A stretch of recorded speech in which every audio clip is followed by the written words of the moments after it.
Good morning my dear students, happy January. পয়লা জানুয়ারিতে গুরুকুলের তরফ থেকে গুরুকুলের ছাত্রছাত্রী তৎসহ সমগ্র ছাত্রছাত্রীদের অভিনন্দন এবং অভিবাদন।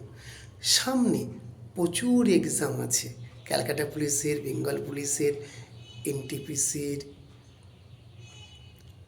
রিলে, ডি গ্রুপ, পিসি মিসেলেনিয়াসের নোটিফিকেশান বেরোচ্ছে, ক্লার্কশিপের নোটিফিকেশান বেরোচ্ছে, ডাব্লিউবিসিএস আছে, সিজিএল আছে, সব পরীক্ষার তোমরা প্রিপারেশান নাও। জীবনকে সুপ্রতিষ্ঠিত করতে গেলে 2025 সালকে টার্গেট করে, লক্ষ্য করে এগিয়ে চলো। আমরা গুরুকুল তোমাদের সঙ্গে আছি। সাফল্যের আর এক নাম কালনা গুরুকুল কম্পিটিটিভ সেন্টার। তোমাদের শুভ পয়লা জানুয়ারির অভিনন্দন, অভিবাদন। সবাই ভালো থেকো। Thank you.